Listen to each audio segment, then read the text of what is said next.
Hallo Freunde der analogen Unterhaltung. Ich bin Jenny von den Brettspielpandas und neben mir sitzt Ren von Dragon Production. Wir switchen gleich zu Englisch, weil Ren nur Englisch spricht, aber er stellt ein deutsches Spiel vor. Hi Ren. Hello. What have we brought along for us today? This is Beyond the Rift, the German version of Beyond the Rift by Nicolas Patraka, one of our team members who made a card game version of my own design, the Perditions Mount, the dungeon crawler. Okay, it's your design. This is not, the miniature version is. This is by Nicolas Patraka. Okay. So this is like using the same heroes, a lot of the same mechanics, and it's continuing the same story that, what we had in the original Perditions Mount. So, how it goes is that each of the heroes have a hero sheet like this, and this is your action point marker, your special skills, and the nice and fancy dual layer thing allows you to have also level up. Ah, it's a level up. Okay. So you can achieve a level up version of all of the heroes. Okay, and, even with the skills. Ah, nice. This game comes with 6 different campaigns, so we can see that this is a lot of material, yes. And all of this is like including 6 campaigns of 3 scenarios approximately each, and you have very varying goals in those scenarios. So each scenario comes also with typically 7 different difficulty levels that you can maybe choose. We can put it more in the middle. Oh, sorry. So, yeah. Okay. Yeah. About 7 different difficulty levels. Like for instance, this says that for one person it's easy, whereas if you would play it with difficulty level 3, it's for one person really hard, but for 2 persons really quite easy. It's up to 7 here. Okay. The difficulty. Okay. Yeah, and what you do is that every hero has their own unique hero deck. For instance, this is Olatzabal, female dwarf. This is Olatzabal's deck. You can see that the symbols are matching. Yeah. The color is matching, or only the symbol? Both. Symbol and both color. are actually. Okay. So orange, this one, yeah. blue, and blue. Okay, so here you can see it. Okay. So all of these decks are different. Every hero has unique abilities that only that hero has, in a very similar manner than in the dungeon crawler game. So the scenario itself tells that what kind of enemies we have. A big, like quite thick deck of different kind of enemies in here, and the scenario tells that which of these enemies you are supposed to beat.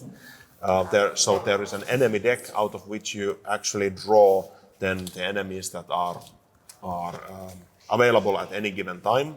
Some are actually told, some scenarios say that this specific enemy is present at the time. Then there could be obstacles, which are not exactly enemies, but which could be like a door, or a barricade, or like stones. Yeah, stones that have fallen down, or you can find some, I think that's some unfortunate people or something like that.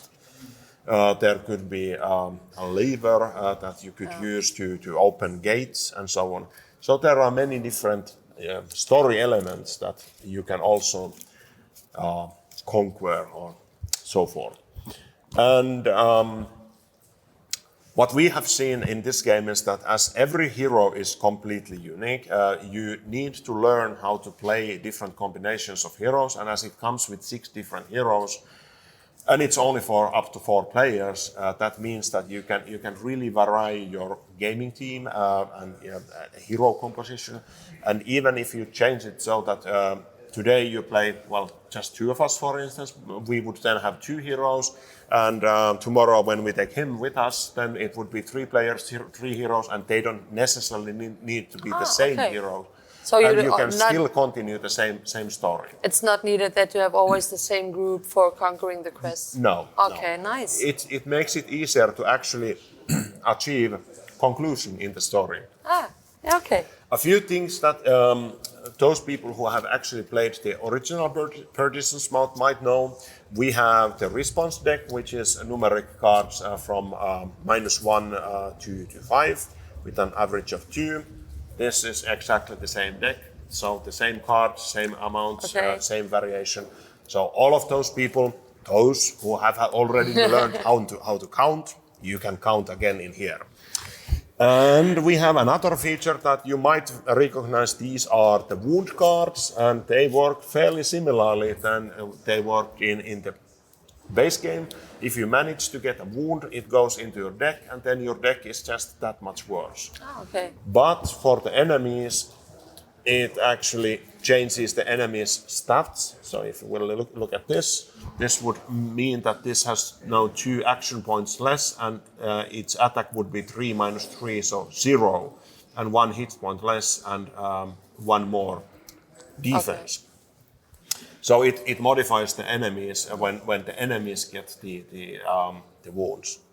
I think that's a brilliant idea from Nicholas to combine 2 different mechanics in the same card. So this is going to be also available in Essen in 2 different languages, English and German. I have a feeling that we are going to have quite tight delivery just before Essen, so we can't really promise that there will be fulfillment before Essen. But I'm quite confident that we will have enough copies some way in Essen. Okay. So that's basically the short story. I have to point out one more important detail.